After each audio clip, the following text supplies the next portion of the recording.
Okay, you know that feeling, right? That pit in your stomach when a debt collector is on your case? Well, we are about to take that whole horror story and completely flip it on its head. We're going to dive into a really powerful legal strategy that can help you fight back and win. You know, for so many people, it all starts with that dreaded knock on the door. For this guy, we'll just call him John. It showed up as a heavy envelope on a quiet evening. And it's just this moment of pure anxiety that, let's be honest, a lot of people know all too well. Because what's inside that envelope? It's not just another bill. It's not a warning. It's a full-on lawsuit. You are being sued. And it really can feel like the boogeyman has finally shown up at your door. And that feeling, of being completely overwhelmed and confused, that is not an accident. That is by design. All the complex language, the official-looking documents, they're meant to do one thing: intimidate you so you pay up without asking a single question. But what if you had a secret weapon, a legal tool so powerful it could literally stop that lawsuit cold? And it's hidden in the one place nobody ever thinks to look: the original fine print of your contract. So, our guy John, he didn't just panic. He started digging. He pulled out his old credit card agreement, and there it was, a small paragraph called the Arbitration Clause. And believe me, this one little discovery changed absolutely everything.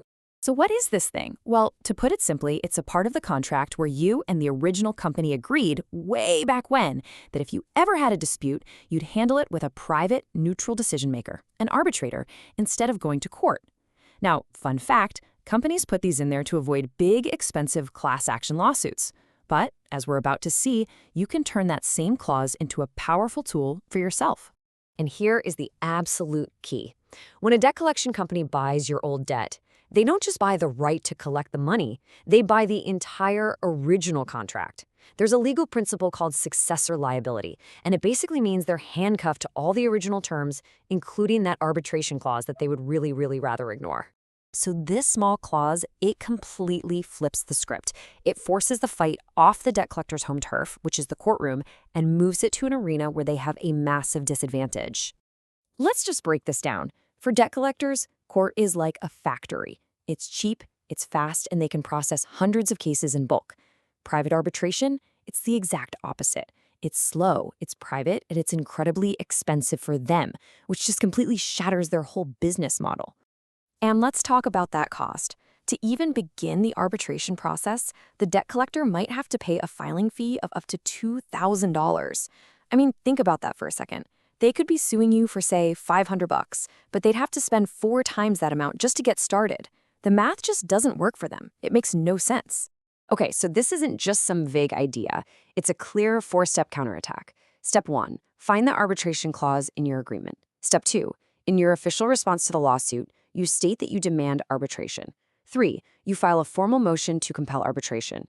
And finally, you just wait for the judge to enforce the contract as it was written. And this brings us to the end game. Once the court agrees to force arbitration, the debt collector is completely backed into a corner. They're left with only 2 very, very bad options. It's basically checkmate. So just picture it. The judge bangs the gavel, your motion is granted. The court case is officially paused.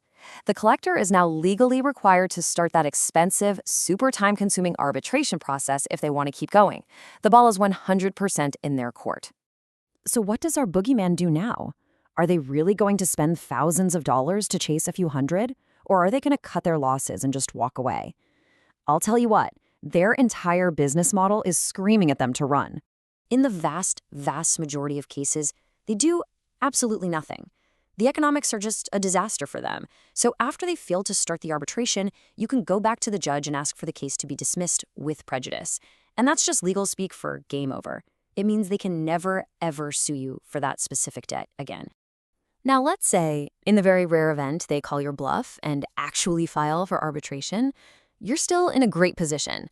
The fight is now happening on your terms, they're the ones paying most of the fees, and they have to prove their entire case from the ground up, which is often really, really hard for a junk debt buyer to do.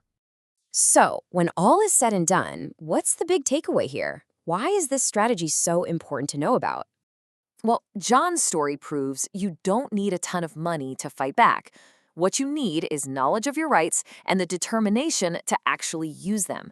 He faced that boogeyman not with fear, but with a solid strategy that was hidden in the collector's own paperwork. And that right there is the real takeaway. This isn't some tiny loophole. It's a fundamental shift in power. That little arbitration clause transforms you from a powerless defendant into the person who's dictating the terms of the fight.